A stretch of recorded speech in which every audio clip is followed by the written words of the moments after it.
Hello everyone, welcome back to my channel. और आज लेकर के आया हूं मैं क्लास 7th मैथ्स का चैप्टर नंबर 4 और इस चैप्टर का नाम है सिंपल इक्वेशन।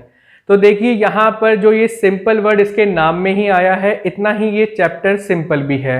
तो चलिए शुरुआत करते हैं इसके फर्स्ट टॉपिक से, जिसका नाम है वेरिएबल एंड एक्सप्रेशन। तो यहाँ पर एक वेरिएबल होता है और एक होता है आपका एक्सप्रेशन।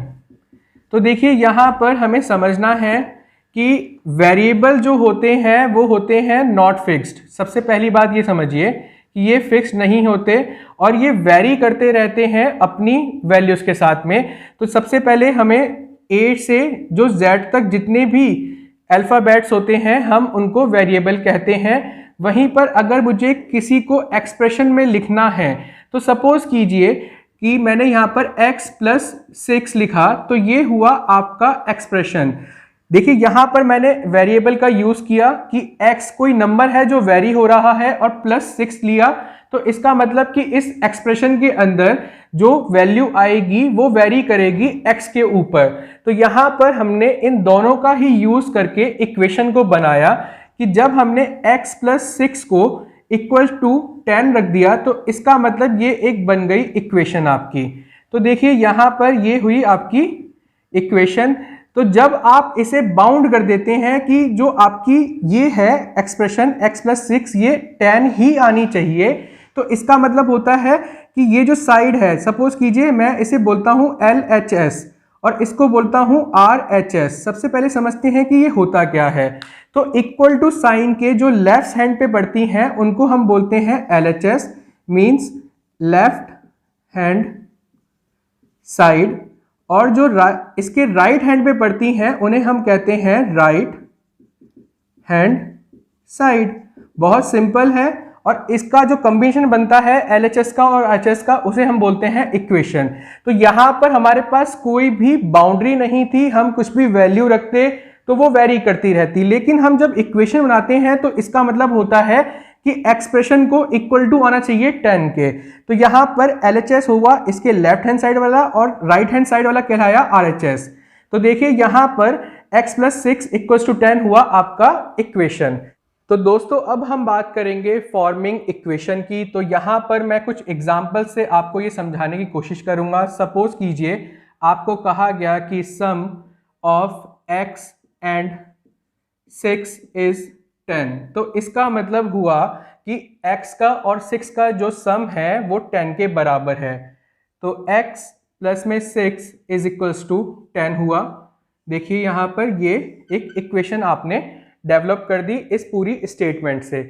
वहीं पर अगर आपको सेकंड पे मैं एग्जांपल लेकर के समझाऊं कि difference of x and 2 is 4, तो इसका मतलब हुआ कि ये आपस में माइनस हो रहे हैं। तो डिफरेंस ऑफ x एंड 2, तो यहां पर x पहले है तो मैंने x रखा, फिर एंड है और डिफरेंस को वो शो कर रहा है तो माइनस लगाया, फिर 2 लिखा और इक्वल्स 2 रखा मैंने इसे 4 के। तो देखिए यहां पर ये बन गई इस स्टेटमेंट के लिए एक इक्वेशन। अब मैं थर्ड नंबर पे आपको एक और एग्जांपल देता हूं जिसमें कहा जाता है कि product of x and 6 is 60। देखिए यहां पर प्रोडक्ट की बात हो रही है, मतलब मल्टीप्लिकेशन की बात हो रही है।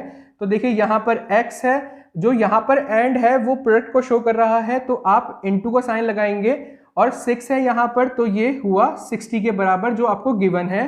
तो ये बन गई आपकी इक्वेशन इस पर्टिकुलर स्टेटमेंट के लिए। तो देखिए यहां पर मैंने सम, डिफरेंस और प्रोडक्ट का आपको तीनों का फॉर्मिंग बता दिया है। अब यहां पर कुछ स्पेशल टाइप्स हैं, अब हम उनके बारे में बात करते हैं। तो बच्चों अब हम बात करते हैं फोर्थ नंबर पे एक स्पेशल टाइप के क्वेश्चंस की, जिसमें आपको कहा जाता है कि 6 टाइम्स ऑफ x इज 60। तो देखिए यहां पर ये कहा गया है कि 6 टाइम्स ऑफ x इज 60। इसका मतलब है कि 6 को मल्टीप्लाई किया x से, तो यहां पर ये वैल्यू आई 60। तो देखिए ये बन गई आपकी इक्वेशन इस स्टेटमेंट के लिए। हो सकता है वो आपसे कहे कि इसे 27 टाइम्स भी हो सकता है यहां पर, तो 27 टाइम्स ऑफ y इज 270। तो देखिए यहां पर इसका क्या मतलब है कि 27 इंटू में y इज इक्वल टू 270। तो देखिए इस वाले केस के लिए जो आपकी इक्वेशन है वो ये बनेगी। अब फिफ्थ नंबर पे हम बात करते हैं एक और स्पेशल केस की, जिसके अंदर आपको फ्रैक्शंस दी जाती हैं। सपोज कीजिए कि आपको कहा गया कि 1/4 ऑफ x इज 60। तो इसका मतलब है कि 1/4 ऑफ x इज 60। तो 1/4 इंटू में x इज इक्वल्स टू 60। तो ये बन गई आपकी इस स्टेटमेंट के लिए इक्वेशन। वहीं पे हो सकता है वो आपसे कहे कि ट्वाइस ऑफ x इज 12। तो देखिए यहां पर ट्वाइस ऑफ x इज 12 का मतलब क्या है कि 2 इंटू में x इक्वल्स टू 12 है। तो देखिए यहां पर कैसे भी वो आपको फंसाने की कोशिश करेगा, लेकिन मैंने यहां पर मैक्सिमम टाइप्स को ले लिया है। हो सकता है वो आपको कहे कि 3/4 ऐसे लिख सकता है, जैसे 3/4 ऑफ y इज 27। तो इसका मतलब है कि 3/4 of y is equal to 27। तो ये बन गई आपकी इक्वेशन इस स्टेटमेंट के लिए। तो चलिए अब हम बात करते हैं पुटिंग द वैल्यूज की। तो बच्चों यहां पर हम बात कर रहे हैं जैसे पुटिंग द वैल्यूज की, तो आपको एक यहां पर इक्वेशन दी जाती है x + 6 इज इक्वल टू 10 जैसे। तो यहां पर कहा जाता है कि इफ x इक्वल्स टू 2। तो देखिए यहां पर ये इक्वेशन है और ये आपको कंडीशन दी है, तो आपको चेक करना होता है कि क्या ये है भी या नहीं है। तो देखिए यहां पर आपने देखा कि x इक्वल्स टू 2 है, तो आपने इसके अंदर जहां पर भी x है वहां पर 2 रखा, प्लस में 6 किया और इक्वल्स टू 10 रख दिया। तो देखिए 2 + 6 कितना हुआ, 8 हुआ, इक्वल्स टू 10।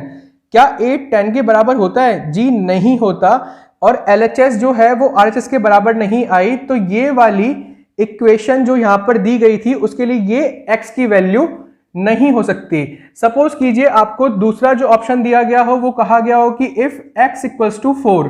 तो चलिए अब 4 रख के देखते हैं। तो जहां पर x है वहां पर आपने 4 रखा, फिर यहां पर +6 है तो वो रखा, इक्वल टू 10 रखा। तो देखिए यहां पर 10 इक्वल्स टू 10 आ गया। तो देखिए LHS इक्वल्स टू RHS आ गया। तो इसका मतलब ये वाली वैल्यू है इस इक्वेशन की। तो यहां पर पुटिंग द वैल्यूज का मतलब यही है कि जो भी वैल्यू आपको दी जाती है उसको आपको रख के देखना होता है कि वो इक्वेशन क्या सेटिस्फाई हो रही है कि नहीं हो रही। तो बच्चों पहला मेथड जो हमारा है वो है hit and trial equation method. तो सबसे पहले हमें एक इक्वेशन चाहिए, तो हम एक एग्जांपल के लिए 3p प्लस में 2 इक्वल्स टू 17 एक इक्वेशन बना लेते हैं और हमें यहाँ पर p की जो वैल्यू हो सकती है वो निकालनी है इस hit and trial equation method से। तो यहाँ पर हमें क्या करना होता है कि p की कुछ वैल्यूज रखनी पड़ती हैं। हिट एंड ट्रायल का मतलब है कि आप ट्राई कर रहे हैं कि ये वैल्यू हो सकती है। तो सपोज कीजिए 1 रखा, 2 रखा, 3 रखा, 4 रखा, 5, 6, ऐसे कोई भी वैल्यू आप पुट कर सकते हैं। हिट एंड ट्रायल है, आपने सिर्फ यहाँ पर हिट करना है और ट्रायल देखना है कि आ रहा है कि नहीं आ रहा। तो यहां पर मैंने अगर p की वैल्यू 1 रखी तो देखिए क्या हुआ, 3 इंटू में 1 प्लस में 2 इक्वल्स टू 17। तो ये हुआ 3 + 2 5 इक्वल्स टू 17। तो ये तो इसकी वैल्यू नहीं हो सकती। अब देखिए यहां पर सेकंड आ रहा है 2, तो 3 इंटू में 2 प्लस में 2 रखा तो ये हुआ 17। तो देखिए यहां पर ये हुआ 6 प्लस में 2 इक्वल्स टू 17। तो ये तो हुआ ही नहीं था, तो इसे हम क्रॉस कर देंगे। 6 + 2 तो ये हुआ 8 इक्वल्स टू 17। तो ये भी नहीं हो सकता। अब चलिए इसे भी काट देते हैं। अब हम रखते हैं 3 को, तो 3p, तो यहाँ पर p की वैल्यू हमने 3 रखनी है, तो 3 रखा, प्लस में 2 रखा, इक्वल्स टू 17 किया। तो 3 3 = 9 प्लस में 2, तो ये हुआ आपका 17 के बराबर। तो 11 इज इक्वल्स टू 17। तो ये भी नहीं निकला, तो इसका मतलब ये वैल्यू भी नहीं है। आपको ऐसे ही ट्राई करते चलना है। तो आपने नेक्स्ट वैल्यू रखी यहाँ पर 4, तो प्लस में 2 किया, इक्वल्स टू 17 किया। तो ये 3 4 से कितना होता है 12, प्लस में 2 किया तो ये आया इक्वल टू 17 जो आपको गिवन था। तो यहाँ पर 12 + 2 कितना हुआ 14, तो ये हुआ 17। तो ये भी वैल्यू नहीं है। चलिए यहाँ पर इसको भी काटते हैं। अब एक और ट्रायल लेना है तो आएगी वैल्यू 5। तो यहाँ पर हमने रखी 3 इंटू में 5 प्लस में 2 इक्वल्स टू 17। तो देखिए 5 3 से कितना होता है 15 होता है, प्लस में 2 रखा और यहाँ पर 17 है। तो देखिए यहाँ पर 17 इक्वल्स टू 17 आया। ये है आपका आंसर।